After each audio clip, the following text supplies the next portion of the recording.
અંકલેશ્વર નગર સેવા સદનના અપક્ષ નગરસેવક બખ્તિયાર પઠાણે પોતાના જન્મદિવસની ખાડામાં કેક કાપી અનોખી રીતે ઉજવણી કરી અને સત્તાધીશો સામે આકરા પ્રહારો કર્યા। હાલ વરસાદી માહોલ વચ્ચે અંકલેશ્વરના મોટા ભાગના તમામ માર્ગો અત્યંત બિસ્માર બન્યા છે। ત્યારે અંકલેશ્વર નગરપાલિકાની પાછળના ભાગે આવેલ આદર્શ સ્કૂલથી સુરતી ભાગોળને જોડતો માર્ગ પણ ખખડધજ બન્યો છે। અંકલેશ્વર નગર સેવા સદનના અપક્ષ ચૂંટાયેલા નગરસેવક બખ્તિયાર પઠાણે આજરોજ તેમના જન્મદિવસ નિમિત્તે રોડ પર પડેલા ખાડામાં કેક કાપી હતી। તેમની સાથે અન્ય સ્થાનિક આગેવાનો પણ જોડાયા હતા।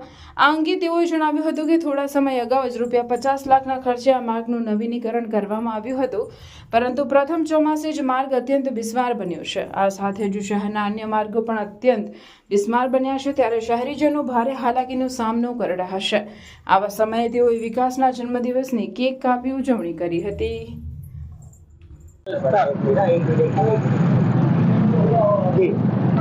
આજ રોજ અમે અંકલેશ્વર નગરપાલિકાના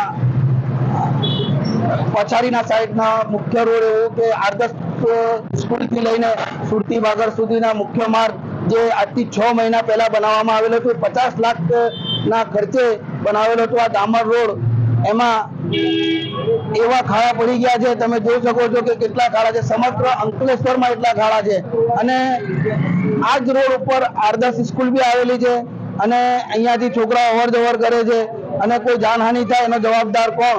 એના ભાગરૂપે આજે અમે એક વિકાસની બર્થડે ઉજવેલી છે અને મારે અધિકારીઓને એટલું જ કહેવું કે આ રોડ રસ્તાઓનું વહેલી તકે ખાડા પૂરી અને એનું નિરાકરણ લાવવા વિનંતી છે। તારીખ 24/7/2024 સુધીમાં છેલ્લા 2-3 દિવસથી વરસાદ પડવાને લીધે ભરૂચ જિલ્લામાં જે ખેડૂતોએ જે પોતાનો પાક વાવેલ છે એ ખેતરોમાં પાણી ભરાઈ જવાનું ધ્યાન ઉપર આવેલું, તો અમે ગામવાર સર્વે કરાવ્યો। ગામવાર એનો અંદાજ કાઢવામાં આવ્યો છે કે ભાઈ આ ગામમાં કેટલું અંદાજે પાણી ભરાણું છે, આ ગામમાં કેટલું, એમ કરીને બધાનો અંદાજ કાઢતા વાલિયા અને નેત્રંગ સિવાય બાકીના 7 તાલુકામાં કુલ 39,000 હેક્ટર જેટલા વિસ્તારમાં પાણી ભરાય એનું ધ્યાન પર આવ્યું છે અને તો તમામ 9 તાલુકા મળીને 1,57,000 હેક્ટર વિસ્તારમાં ખરીફ પાકોનું તુવેર, કપાસ વગેરે જે પાકો છે મુખ્ય પાકો એનું વાવેતર થઈ ચૂક્યું છે।